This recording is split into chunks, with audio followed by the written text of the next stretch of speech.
दोस्तों, welcome to my YouTube channel जहां हम जीएसटी और एडमिन लॉ के लॉग से रिलेटेड टॉपिक्स पढ़ते हैं। तो आज एक और दिलचस्प वीडियो के साथ मैं आया हूं जो कि एडमिन लॉ से रिलेटेड है। अगर आपने इससे पहले वाली वीडियो नहीं देखी तो आई रिक्वेस्ट कि इससे पहले हमने एक और वीडियो बनाई है on short notes of admin law, वो ज़रूर देखिएगा ताकि आपको एडमिन लॉ के बारे में समझ आ जाए कि एडमिन लॉ क्या है, एडमिन अथॉरिटी क्या है। और उसके आगे ही हम 10 टॉपिक से कवर कर रहे हैं जिसमें हम पढ़ेंगे segregation of power of admin authority. So admin law के अंडर सेग्रीगेशन ऑफ पावर इसको क्या कहा जाता है, एग्जामिनेशन पॉइंट ऑफ व्यू से हम पढ़ रहे हैं एलएलबी के इस सब्जेक्ट के ऊपर। So doctrine of segregation separation of power, so separation of power भी बोला जाता है, कई लोग इसको सेग्रीगेशन ऑफ पावर भी बोला जाता है। आपको पता है गवर्नमेंट 3 तरीक़ों से काम करता है। सबसे पहले फंक्शन होता है लेजिस्लेटिव, दूसरा फंक्शन होता है एग्जीक्यूटिव, तीसरा फंक्शन होता है जुडिशियल। अब सबसे पहले अगर इनका लेजिस्लेटिव का मतलब आपको पता है कि लॉ बनाना, लॉ एनेक्ट करना, लॉ के कायदे कानून बनाना। दूसरा एग्जीक्यूट, लॉ को एडमिनिस्ट्रेटिव वे में कैसे चलाना है, क्या होगा, क्या इसकी क्लैरिटीज़ होगी, ये सब चीज़ों में डील करना और इनके रिलेशनशिप लोगों का गवर्नमेंट के साथ बना के रखना, ये एडमिनिस्ट्रेटिव का काम होता है। और तीसरा जुडिशियल, जिसमें लोगों की अगर कोई प्रॉब्लम है, लिटिगेशंस है तो उनको रिजॉल्व करना। तो ये 3 बॉडी होती है गवर्नमेंट की जिसमें ये हम समझा जाता है, अगर सेग्रीगेशन ऑफ ड्यूटी में ये बोला जाता है कि इन तीनों ऑर्गन्स को, इन तीनों सब्जेक्ट्स को आपस में इंटरफेयर नहीं करना और ना इनकी पावर्स पे ओवरलैपिंग होनी चाहिए। मतलब अगर लेजिस्लेचर को कुछ बोल दिया गया है वो लेजिस्लेचर ही करेगा, जो एग्जीक्यूटिव को बोल दिया गया है वो करेगा और जुडिशियल को जो बोलेगा वो करेगा। तो इसमें लड़ाई नहीं होगी, कंफ्यूजन नहीं होगी और एक सेपरेशन ऑफ पावर रहेगा। यही डॉक्ट्रिन इस चीज़ की बात करता है।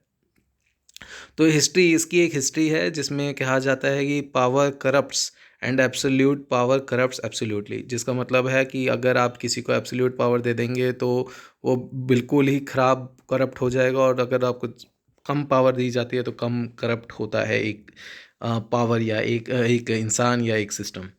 सो इसमें अरिस्टोटल ने एक्सप्लेन किया है, जो अभी हमने 3 गवर्नमेंट की बॉडीज़ पढ़ी या गवर्नमेंट के स्तंभ पढ़े, वो 3 स्तंभ को अरिस्टोटल ने भी एक्सप्लेन किया है, जिसमें पहली बॉडी जो लेजिस्लेटिव है उसको डेलिब्रेटिव बोला गया है, दूसरा एग्जीक्यूटिव और जुडिशियल ये सेम बोला है उन्होंने।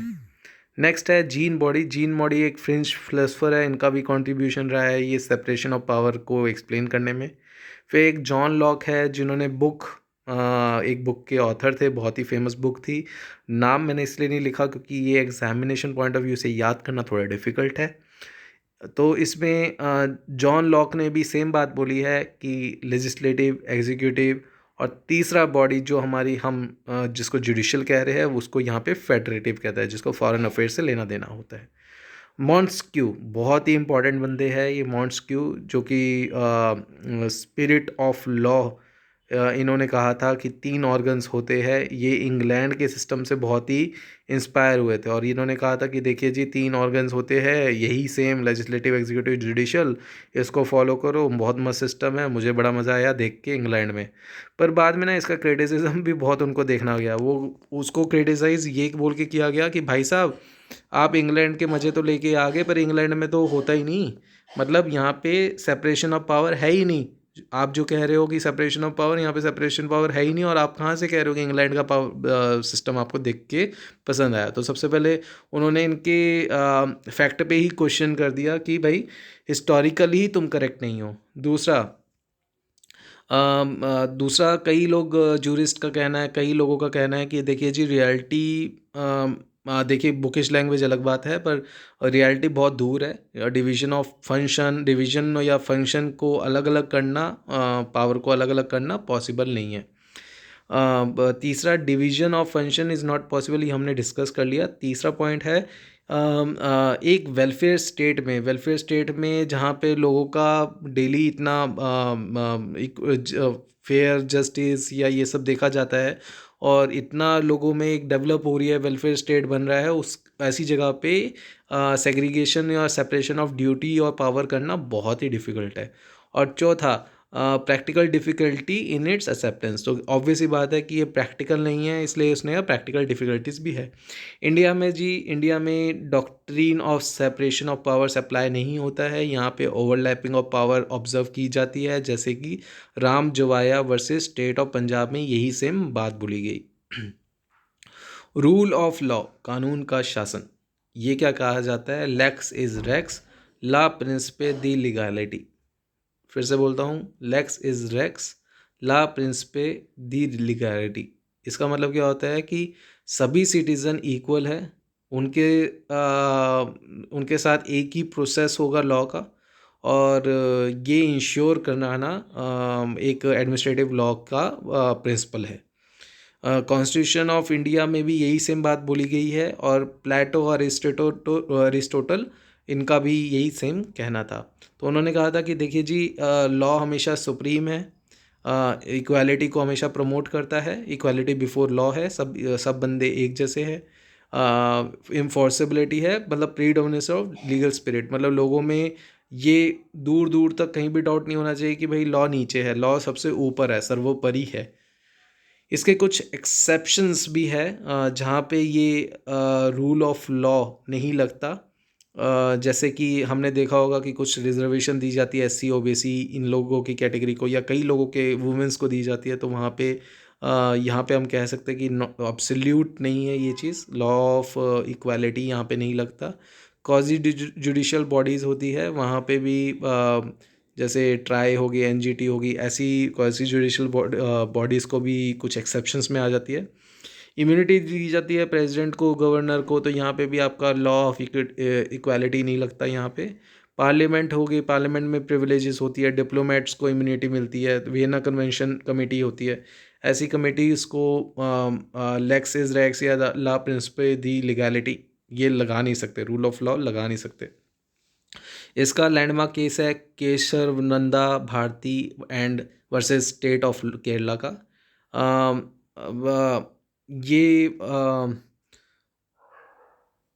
अपोजिट ऑफ, ये छोड़ दीजिए क्या कहना चाह रहा है, बट इसमें एवी डाइसी बहुत ही प्रोमिनेंट जूरिस्ट है, जिसमें Bachchan Singh versus state of Punjab में कहा है कि लॉ हमेशा सुप्रीम है, इक्वलिटी बिफोर लॉ है, प्रीडोमिनेंस ऑफ लीगल स्पिरिट लागू होता है रूल ऑफ लॉ में।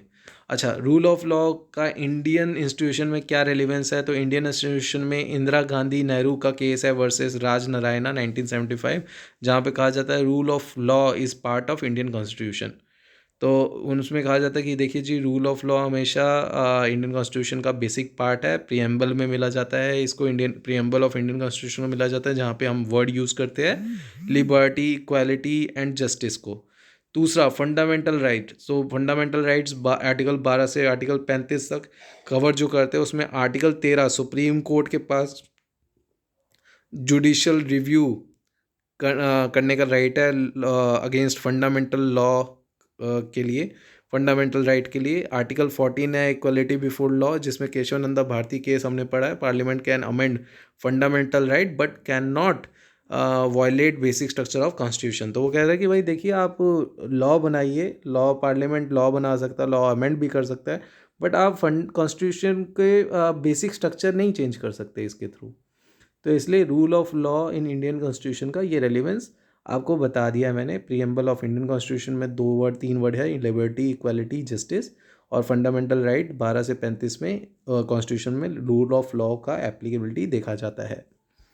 Exception of rule of law in Indian constitution हमने ऊपर वैसे डिस्कस कर लिया है कि हमारे कुछ केस है जहाँ पे एक्सेप्शंस है, जैसे कि जहाँ पे एब्सोल्यूट अप्लाई नहीं होते, कॉन्स्टिट्यूशनल बॉडीज़ होती है, इम्यूनिटी टू प्रेसिडेंट और गवर्नर, और पार्लियामेंट्री प्रिविलेज होते हैं, डिप्लोमेटिक इम्यूनिटी दी जाती है, वीना कमेटी जैसे, वीना कमेटी से निकली जो है। तो ये वाली बातें हमने ऑलरेडी ऊपर कवर कर ली है, फिर भी यहाँ पे नीचे लिखा हुआ है कि आर्टिकल 361 1 से 4 governor president no criminal case against them, foreign diplomatic agent, high court, supreme court जज, इन सबको एक्सेप्शन में exception of rule of law in Indian constitution रखा गया है। नेक्स्ट टॉपिक है डेलीगेटेड लेजिस्लेशन। इसके बारे में काफ़ी क्वेश्चंस है, इसलिए हम इसको नेक्स्ट वीडियो में लेंगे। So thank you for understanding this rule of law. और प्लीज़ इस चैनल को ज़रूर सब्सक्राइब करना ताकि ऐसी वीडियोस लाने के लिए हम मोटिवेटेड रहे।